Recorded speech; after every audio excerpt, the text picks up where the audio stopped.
Bendita Esperança, com o pastor Eliezer Freitas. Jesus Cristo poderá voltar ainda hoje. Se ele não voltar, estaremos esperando por ele amanhã. Igreja da Bendita Esperança, Rua Augusto Trombini, 444, no alto da cidade.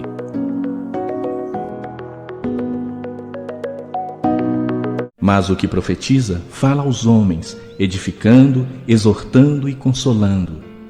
E logo que chegamos a Jerusalém, os irmãos nos receberam de muito boa vontade. E aconteceu que, tornando eu para Jerusalém, quando orava no templo, fui arrebatado para fora de mim. E na noite seguinte, apresentando-se-lhe o Senhor, disse: Paulo, tem bom ânimo, porque como de mim testificaste em Jerusalém, assim importa que testifiques também em Roma. E como se determinou que havíamos de navegar para a Itália, entregaram Paulo e alguns outros presos a um centurião, por nome Júlio, da corte Augusta. Mas agora vos admoesto, a que tenhais bom ânimo, porque não se perderá a vida de nenhum de vós, mas somente o navio, porque esta mesma noite o anjo de Deus, de quem eu sou e a quem eu sirvo, esteve comigo, dizendo: Paulo, não temas, importa que sejas apresentado a César, e eis que Deus te deu todos quantos navegam contigo. Portanto, ó senhores, tende bom ânimo, porque creio em Deus, que há de acontecer assim como a mim me foi dito. Portanto, exorto-vos a que comais alguma coisa, pois é para a vossa saúde, porque nem um cabelo cairá da cabeça de qualquer de vós. Às vezes, não entendemos o porquê dos acontecimentos que nos sobrevêm, mas compreendemos que nosso Senhor Jesus Cristo é todo-poderoso e tem o controle de tudo. Deus tem agido para que o Evangelho seja pregado e deseja que todos sejam salvos. É exatamente aí que entra o seu cuidado, proteção e seus planos para cada um de nós. Mesmo que venha tempestades violentas, mesmo que nos cerquem perigos, o que importa é fazer o que é importante para o nosso Rei Jesus. De 18 de setembro de 2022 a 5 de janeiro de 2023, estaremos em uma corrente onde nos aquietaremos, confiando no Senhor, e oraremos para que todos que creem recebam o Espírito Santo. Corrente de Jerusalém a Roma, em um navio. Todo dia, 7 da noite, na Igreja da Bendita Esperança.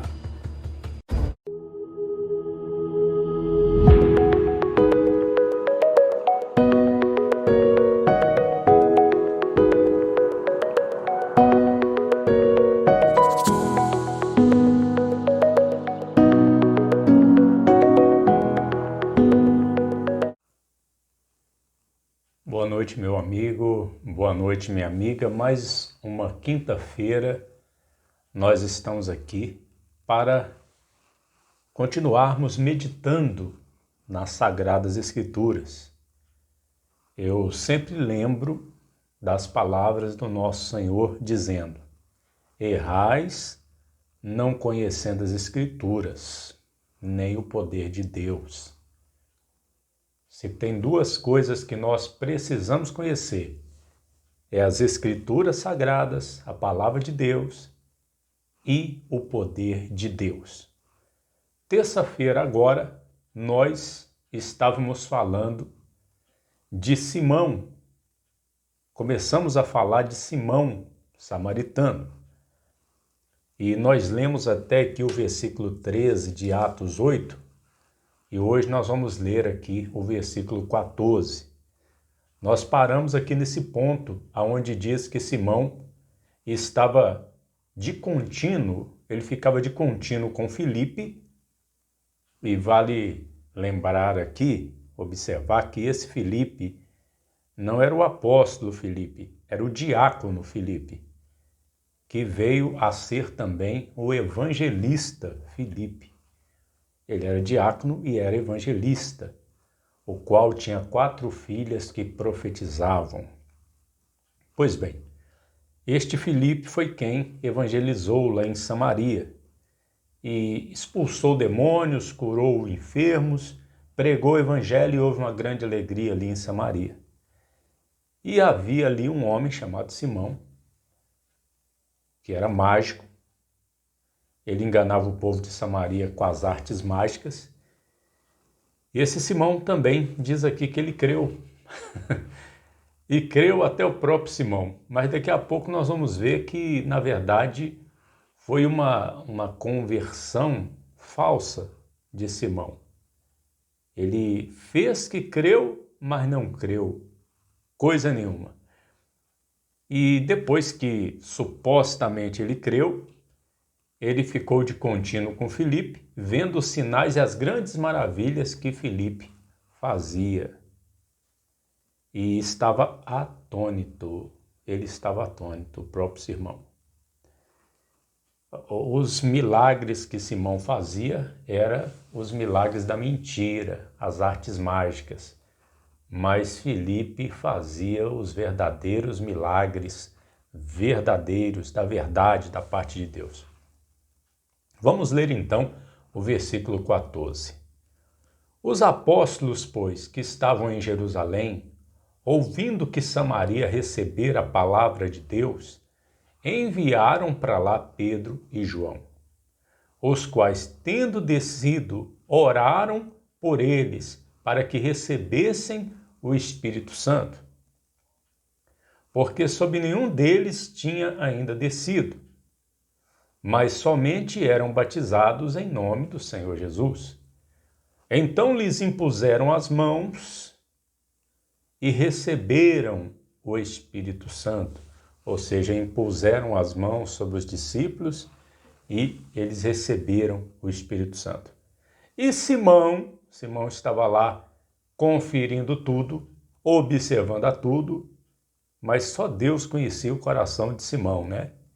Que era um coração que não era reto, e nós vamos descobrir isso agora. E Simão, vendo que, pela imposição das mãos dos apóstolos, era dado o Espírito Santo, lhes ofereceu dinheiro. Ele era rico, né?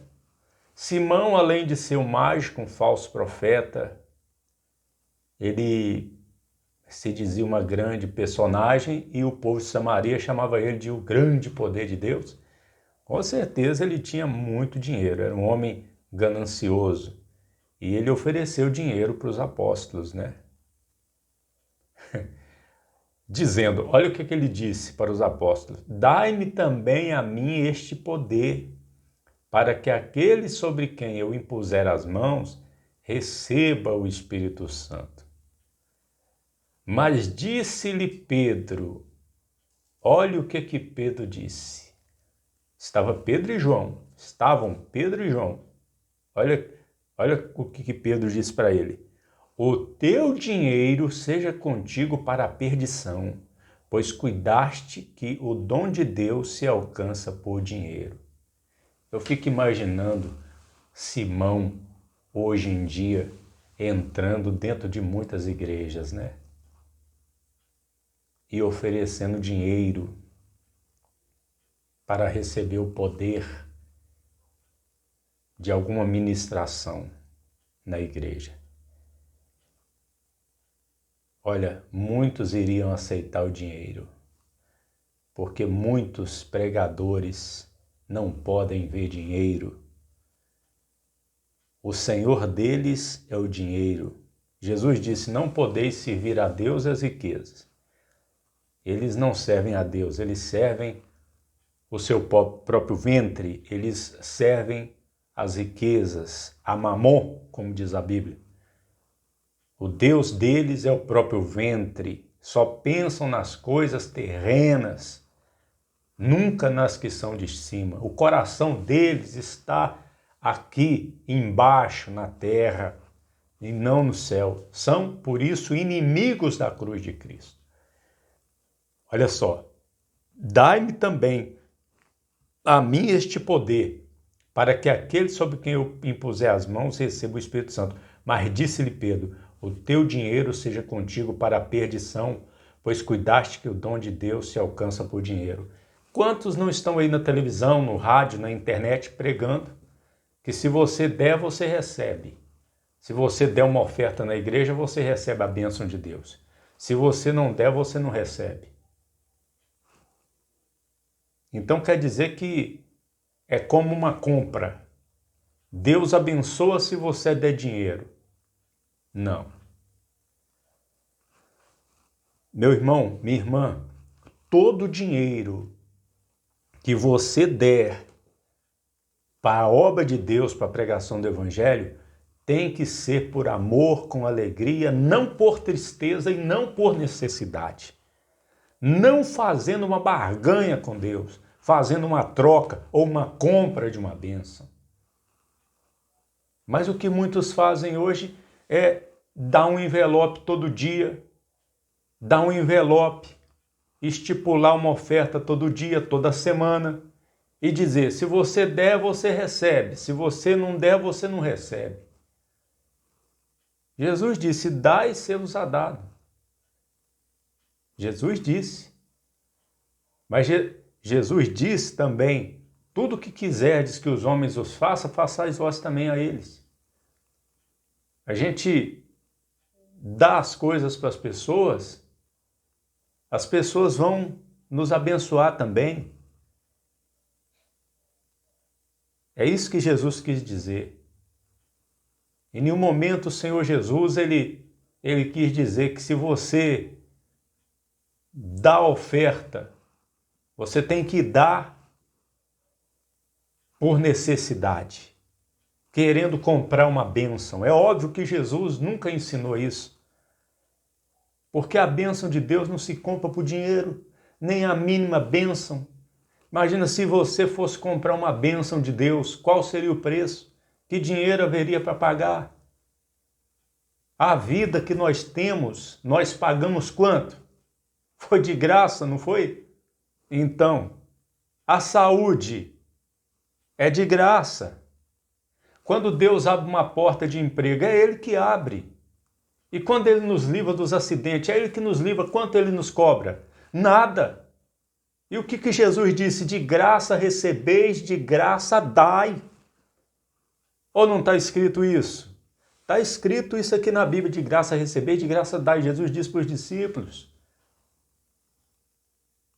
Quantas coisas nós recebemos de graça?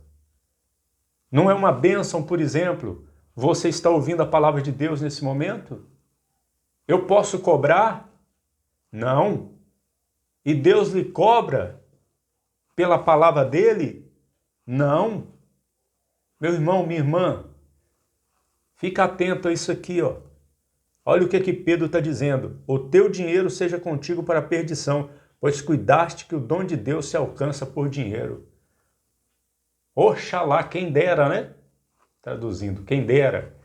Quem dera colocassem uma faixa, um outdoor, vamos dizer assim, só com esse versículo, perto de todas as igrejas que ficam vendendo bênçãos. Quem dera se um bem-aventurado ou uma bem-aventurada pessoa de Deus colocasse um outdoor, ou no mínimo uma faixa com esse versículo escrito, virado para as igrejas dos pastores que comercializam a palavra de Deus. Quem dera. Está claro aqui, olha, o teu dinheiro seja contigo para a perdição, pois cuidaste que o dom de Deus se alcança por dinheiro. O que é dom? Presente. Qual o dom de Deus que nós alcançamos por dinheiro? Ah, mas tem muita gente aí que acha... Tem umas que até contam testemunho, né? Ah, eu dei o meu carro e ganhei 10 carros. Eu dei uma quantia enorme de dinheiro, veio para mim 10 vezes mais. Deus não tem nada a ver com isso não, meu amigo, minha amiga. Deus não tem nada a ver com isso não. O pai da mentira talvez tenha, mas Deus não tem nada a ver com isso não. O verdadeiro Deus, o Senhor Jesus, ele disse, de graça recebeis, de graça dai. E o homem de Deus aqui, ó, o apóstolo São Pedro, está dizendo, ó, pois cuidaste que o dom de Deus se alcança por dinheiro. Para terminar essa palavra de hoje, porque vai ter a terceira parte ainda. Ele diz, Pedro continua dizendo, tu não tens parte nem sorte nesta palavra, porque o teu coração não é reto diante de Deus. Então quer dizer que ele creu, mas assim, de aparência. Lucas diz aqui que ele creu, ou seja, creu de aparência. Fingiu que creu, vamos entender assim, porque cá na frente o próprio Lucas relata as palavras do apóstolo Pedro dizendo que o coração dele não era reto diante de Deus. E Pedro diz, arrepende-te, pois, desta tua iniquidade, e ora a Deus para que porventura te seja perdoado os pensamentos do teu coração, pois vejo que estás em fel de amargura, em laço de iniquidade. Olha que situação de Simão, estava ali na igreja, vendo os milagres, mas olha o coração dele, pecaminoso, continuava pecando. Provavelmente estava ali na igreja só porque tinha perdido os seguidores para Filipe, né? O coração dele não era reto. O último versículo, respondendo, porém, Simão disse, orai vós por mim ao Senhor, para que nada do que dissestes venha sobre mim. Por que Pedro não diz para ele orar? Por que ele está dizendo, ora vós por mim? É com certeza, como diz o ditado popular aqui, ele apelou. Apelou. Ou seja, ficou com raiva. E depois o livro de Atos dos Apóstolos, Lucas, ele muda o assunto, fala sobre Filipe, o encontro lá com o eunuco. Mas na próxima terça-feira, eu ainda vou continuar falando, vai ser a terceira parte dessa palavra sobre Simão, o mágico. E eu vou mostrar para você, meu irmão, minha irmã, através de informações extras bíblicas, apócrifas, nós vamos mostrar o que se diz desse Simão e é até fácil de acreditar no que, por exemplo, Eusébio de Cesareia diz. Teve outros escritores que disseram lá do segundo século, Justino Mártire e outros. Tem também um livro apócrifo chamado Atos de Pedro, que talvez seja um livro gnóstico e conta lá o debate lá o enfrentamento de Pedro e Simão lá em Roma. Nós vamos falar sobre isso aqui no próximo vídeo, terça-feira. Vamos trazer essas informações. Aí acredita quem quiser, né? Pode ser verdade, pode ser mentira. Aí já é informações extra-bíblicas. Nós cremos na palavra de Deus.